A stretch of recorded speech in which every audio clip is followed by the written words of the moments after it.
right, folks, it's been a while, but we got the 57 in the shop, obviously, the last time, so we're going to go ahead and jack it up, put it on some jack stands, and start taking stuff apart.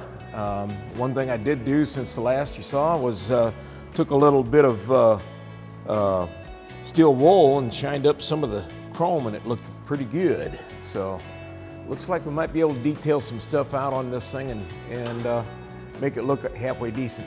But we're going to get the hood off for now, and like I say, we'll put it up on some jack stands, and we're going to start taking the drivetrain apart and getting ready to stuff that rascal into it.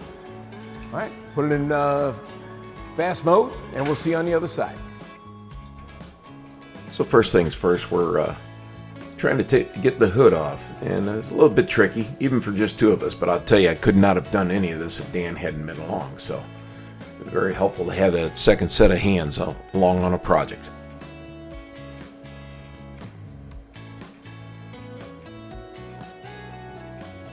So once we get into it, we start to see that we want to take the radiator out, and I'm kind of assessing whether or not this front apron, frame, what have you for the radiator might be something we can take out as well, because if so, it'll really make things nice.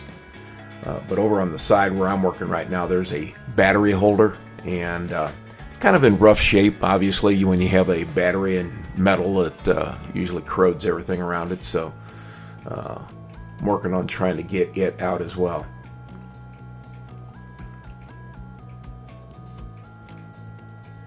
What Chevy used on these cars back then are like a rather large, coarse threaded, like sheet metal screw, 7/16 on the head size, and they did a pretty decent job of holding everything in place. For that matter, I'm not complaining about them, but I just found it kind of unusual.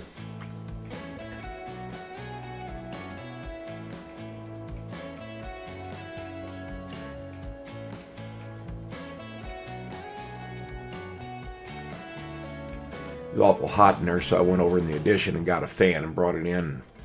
This thing moves a fair amount of air for being just a window fan per se.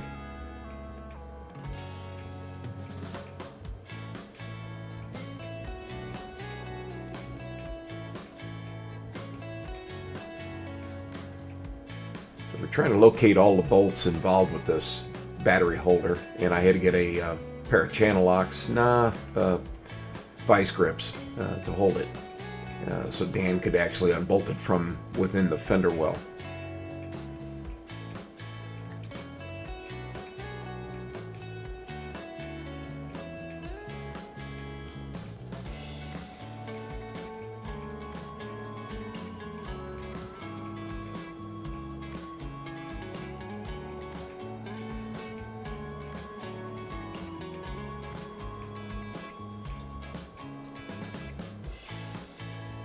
Luckily, I did get a decent grip on it with the vice grips, and Dan was able to force those bolts out of there for that battery holder.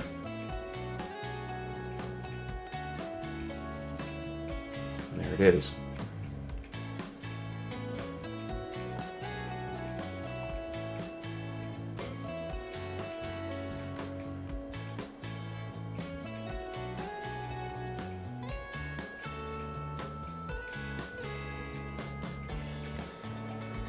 So we're back on the radiator now, and need to get that material all drained out of the engine, the block, and the radiator itself.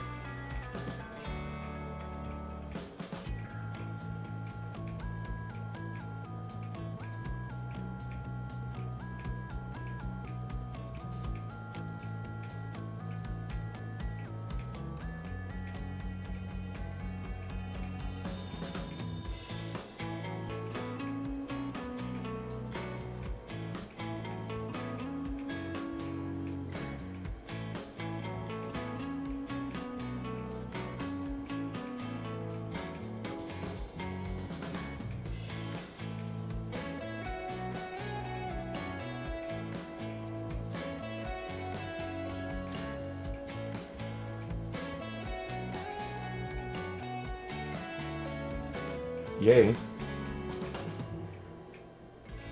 By this time we got a pretty good mess on the floor because everything drained out there.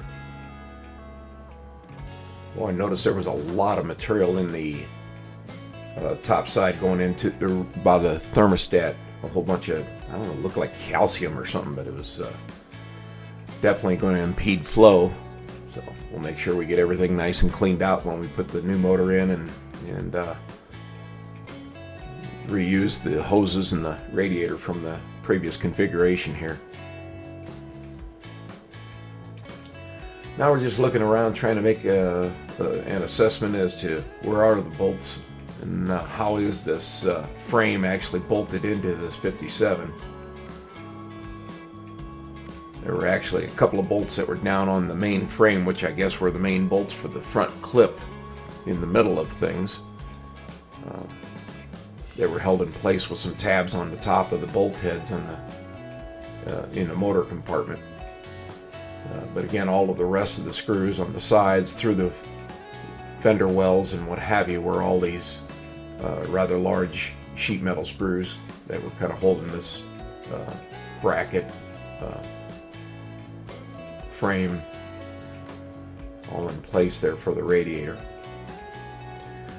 You're jacking it up here. I wanted to put a nice set of jack stands underneath it that I've got. Couldn't, so put some smaller ones in there, and that allow us to work underneath there. It was good and stable after it was up there, but I'll try to get these better jack stands underneath the car when we go to working further on it. I don't know, just kind of one of those pet peeves. Want to make sure everything's nice and safe when you're working on these vehicles.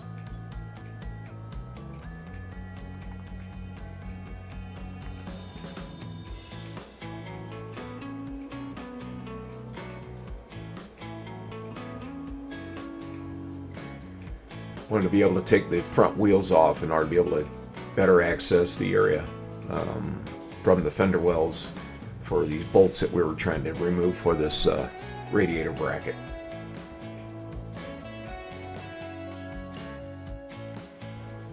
Getting the bolts out from underneath, and I think that took care of those front clip main bolts right there. And we found two bolts, one on each side, close to the bottom. After I'm using I think it's got to be stuck with some rust, so I'm actually trying to heave this thing out. But we found two bolts, one on either side, that were underneath some of the sheet metal, and they were next to impossible to get to. And you'll see the configuration that I come up with a speed wrench here to try to get those out. Used a little 1/4-inch drive 7/16 socket on a swivel head on a 3/8 drive. Had to transition it from 1/4-inch to 3/8, and it was almost impossible getting that socket to get onto the head of the screw to remove it. The knuckle that I was using was so limp, it was difficult to get up, to hold it hold it level to get it on that screw head. But we got them. Just a little bit of tenacity and stick with it, and don't get upset, don't get in a hurry, just get after it. And eventually got those two bolts out to where we could remove this bracket.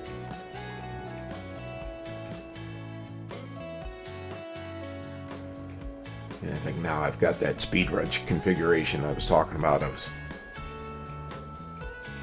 to remove that screw, and I'm looking at it, I don't know how I'm going to get this thing on here. It was tough. It was not easy.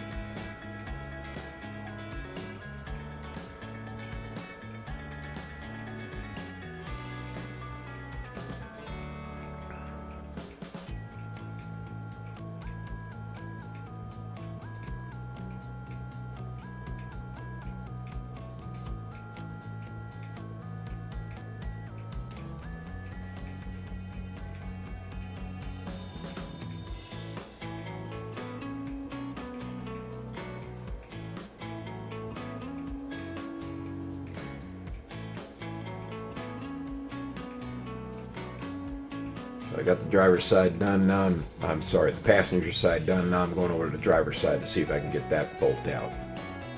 And that was basically the last bolt on this front bracket for the radiator.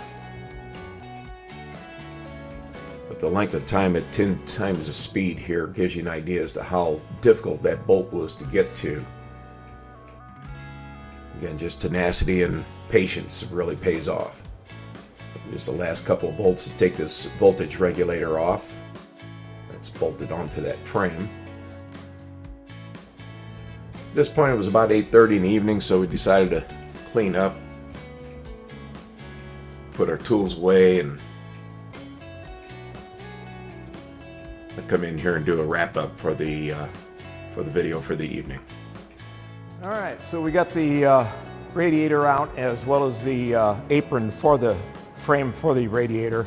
That'll make it a lot of nice room for getting this motor out and getting that going. So we'll go get this distilled down and maybe out later on tonight or tomorrow morning, and we'll catch you on the next one as we progress a little bit further toward trying to get this motor out of here.